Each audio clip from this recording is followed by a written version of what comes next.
I'm John Riley. Welcome back to another episode of Bushcraft Bums. Just want to demonstrate today a quick method of how to make a gill net. And a gill net is one of those things that it's kind of a risk versus benefit thing in that a gill net, while it's not really time intensive to make it, it's cordage intensive. So if you happen to have a lot of cordage, it might be a good investment. But if you have to roll your own cordage in order to make it, it's going to take a long time, and that's going to be a huge investment at times if you have to make your own cordage. But it might be worth it if you're by a body of water, as a gill net is a great way to catch fish by stringing it across a body of water. It could also be used to catch larger fish when used as a seining net. A gill net can also be used to haul things like a backpack, and a gill net can also be used as a hammock, or even if it's using strong enough cordage as a ladder. So it's a really versatile piece of equipment, which is what we like when we're in these wilderness type situations. So let's take a look at how we're going to go about making one. Alright, so what I did, I don't know if you can see, is I'm using this kind of poly twine today just because it's cheap and readily available, and it's white, so it'll stand out a little better. But I strung a piece of cordage across the door frame here. This could just as easily be tied between two trees, okay? And then what we're going to do is I have a couple of pre-length cut pieces of string here, and we're going to start lacing them through.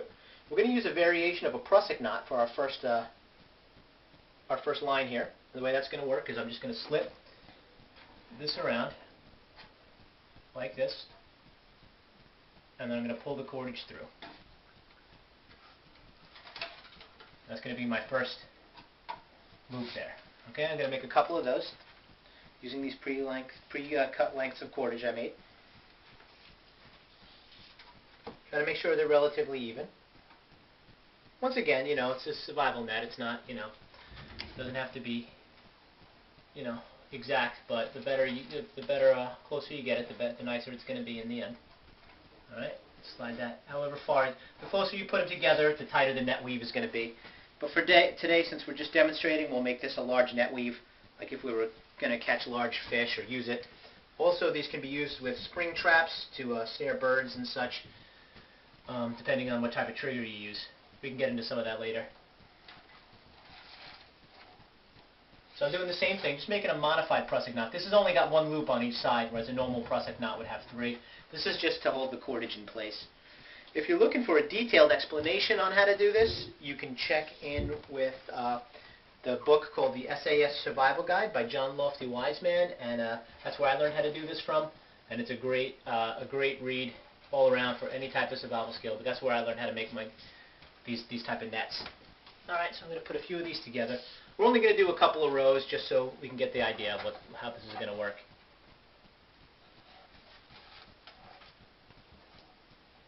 We'll do one more.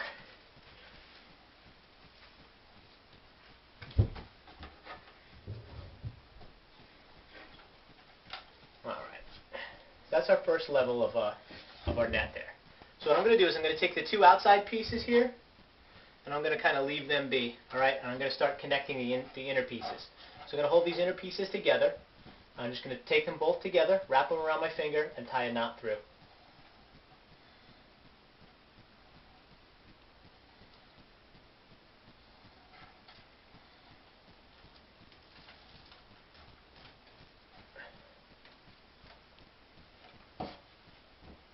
Pull that nice and tight there.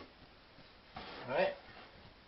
I'm going to do the same thing over here. Take these two pieces, the inner strands, try to get them about even with the other one, wrap them around one finger, pull the knot through.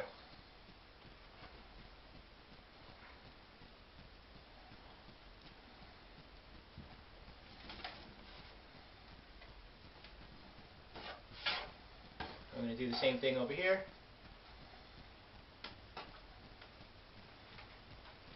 Take these two, hold them together, wrap a little knot, and pull them through.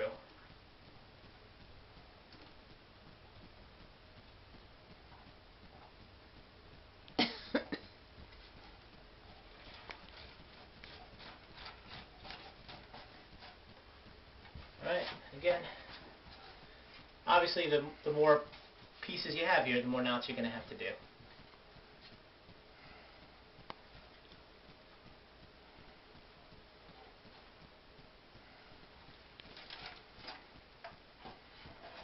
And lastly, right here,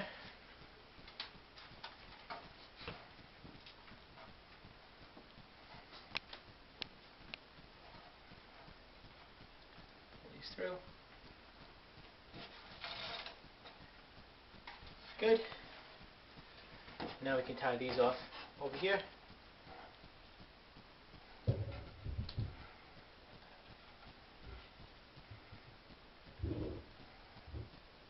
Pull it through. Like that. Same thing on the other side.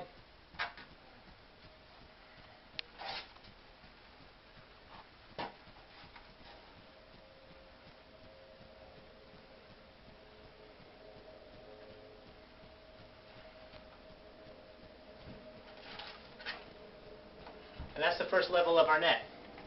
Now we can keep going through. I'll put one more level on just so we can see how it works.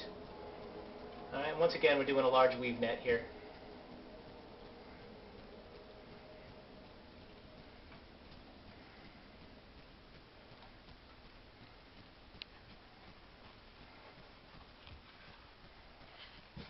Lost my knot here.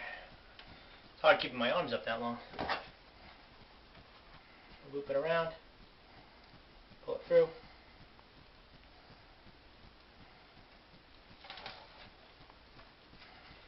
Again. And loop it around. Pull it through.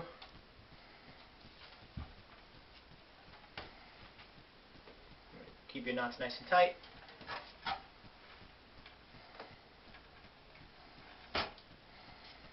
Loop it around. Pull it through.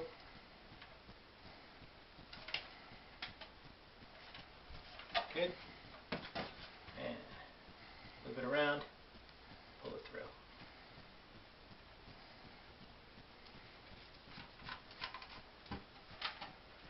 I'm just going to give a little check at a time and see how we're doing. Hold on. Okay. Getting close to the 10-minute mark here, but you can see we got our first level of netting here done. All right, and we're just going to keep going like that. We're going to keep taking the inner strands, tying them together, looping it across. This is our first row. But gradually we want to go down and go down. And as we get to the bottom, we'd run another piece of cordage off and tie everything off, and you'd have a net. Done pretty easily. Like I said, it's not a real investment in time if you have enough cordage available, but it does use a lot of rope. So if you're going to use natural rope, that's where your big time investment is going to be. That's when you have to decide if it's worth the time and energy to make. All right? That's a basic example of how to do a gill net. I'm John Riley. This is Bushcraft Bums. Thanks for watching.